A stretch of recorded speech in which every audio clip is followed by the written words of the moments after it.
Good evening, Mayor, Mayor Pro Tem, City Council, city residents, and city staff. My name is Jeff Pengelly. I serve as the Assistant Director of Community Development. This presentation is regarding the new citywide residential curb cut program.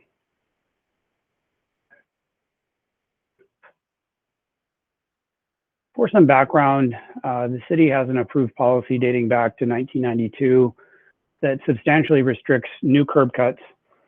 Among other things, it cites expenses in maintaining roadways and sidewalks, navigation difficulties for the disabled community, liability issues, and other things.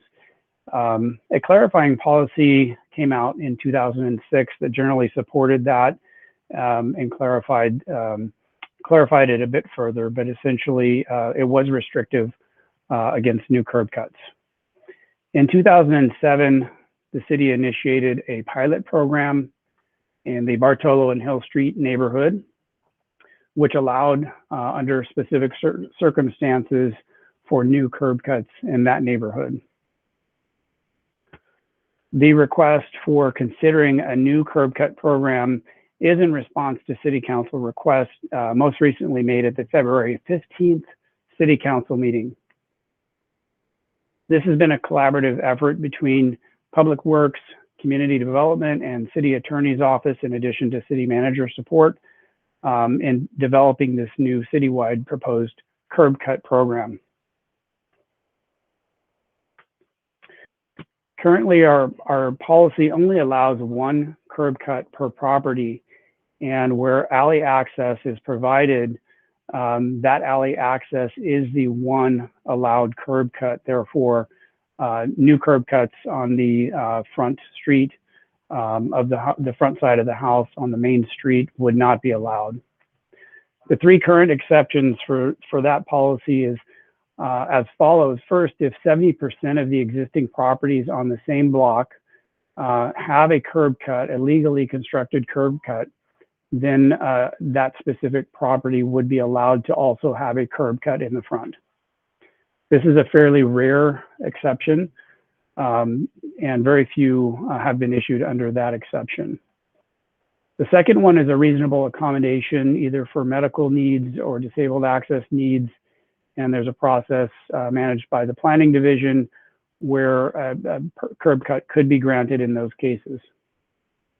They are infrequent, but they do happen, and the reasonable accommodation is theoretically a temporary accommodation, which is a challenge for residents in expending the funds to construct a curb ramp for a temporary installation. And the third method, as we alluded to, was the Bartolo Square and Hill Street neighborhood program. This again was implemented in 2007 to allow new curb cuts and along with some specific conditions and restrictions. Curb cut permits are issued by the Community Development Department, the Building and Engineering Division. There is some input from the Planning Division, as I mentioned, for the disabled access or medical reasonable accommodation exception under the current policy. Currently, we receive about 50 to 60 inquiries regarding curb cuts each year. And under the Bartolo and Hill Street pilot program, we've issued approximately 102 curb cut permits to that neighborhood. And we have additionally granted 13 reasonable accommodation curb cut permits.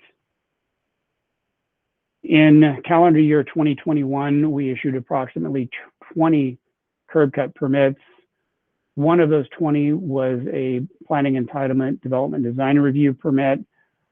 3 of those were reasonable accommodations. In 2022, a total of 7 curb cut permits were issued thus far. 3 of those being the Bartolo and Hill Street neighborhood pilot program, and 4 of those 7 were through the reasonable accommodation process.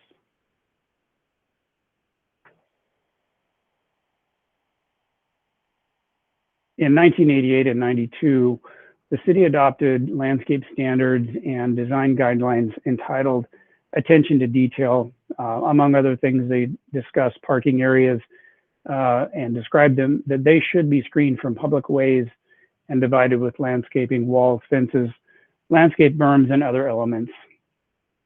The Oxnard City Code speaks to front yard setbacks and the amount of parking for a particular use, specifically a formal delineation between areas used for parking and open space, and the other Oxnard City Code section 16-622 allows for tandem parking with specific conditions.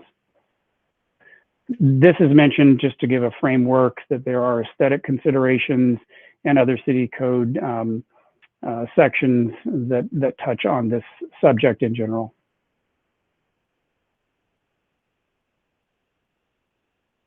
This table illustrates some of the concerns and that may be brought up and have been brought up in the past regarding curb cuts, and on the left-hand side, some of the pros in terms of how this program attempts to alleviate those.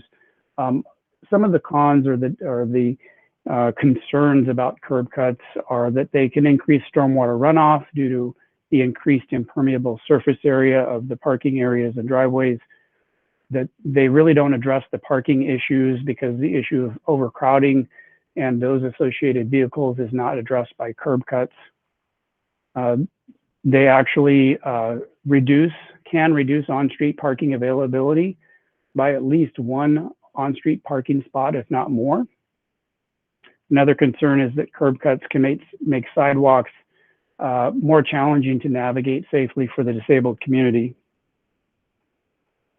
And finally, additional city staff time may be required to respond to complaints regarding unregistered vehicles, inoperable vehicles, RVs, commercial vehicles, etc., being parked or stored in the front yard areas. On the pros side of this table, these bullet points address some of the ways that these concerns are being mitigated. First of all, additional parking can be achieved by minimizing the allowed width of the curb cuts, and as this proposed program requires a minimum of 2 off-street parking spaces to be provided in exchange for getting that curb cut. Therefore, there's a net increase in available parking. This need for increased off-street parking, we're seeing an increased need in the future due to the accessory dwelling units that are being permitted throughout the city, consistent with state laws allowing them, and this exacerbates the need for additional parking considerations throughout the city. Curb cuts can be designed to maintain ADA compliant sidewalks, and the city has a couple of different standards for the different conditions that are out there to accommodate the ADA requirements. This program attempts to mitigate the increased stormwater runoff through the use of permeable pavement for the additional hardscape that would be required. The landscaping standards can be modified due to current drought conditions, and the landscaping requirements of this program can help to mitigate the negative aesthetics of parking in the front yard areas. And this proposed program also would not allow curb cuts to be used to store or park commercial vehicles, recreational vehicles, or any inoperative or unregistered vehicle. This proposed program replicates substantially the Bartolo Square Hill Street Neighborhood Program, which allows curb cuts for properties with alleyway access with some important modifications. First, it requires that permeable pavement be utilized at all new driveways and that no more than 50% of the front yard area be paved where feasible. There may be cases where the front yard is too small, such that the required parking space, the off-site parking space, would take up more than 50% of the front yard area, and that is accounted for in this program. Secondly, requires the applicant demonstrate that they can park 2 vehicles off-street in order to allow the curb cut.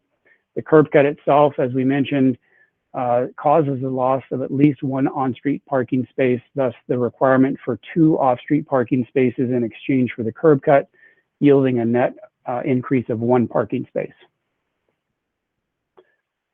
Number 3, this program explicitly prohibits front yard parking, as I mentioned, of commercial vehicles, RVs, and inoperable or unregistered vehicles. Fourth, it requires that the remaining front yard be landscaped.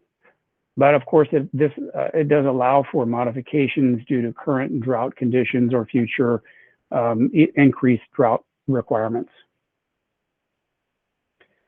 Number 5, it attempts to increase the on-street parking space availability by allowing curb cuts. Instead of taking away on-street parking, the amount of parking within the neighborhood should be increased through this program by requiring 2 on-street parking spaces for each off-street parking space that is lost due to the curb cut.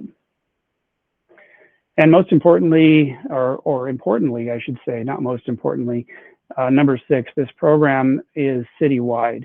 The program would be reviewed after the first 200 permits are issued or after 2 years, whichever comes first. The intention is not to halt the program after 200 permits, but to take the opportunity as we approach 2 years or 200 permits to review the program and bring back any necessary changes to the City Council.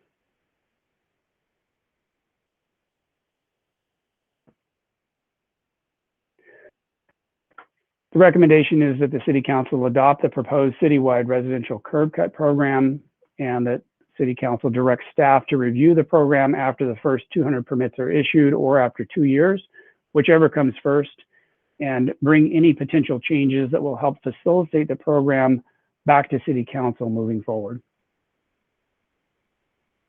That concludes this presentation. Staff are available for any questions you may have.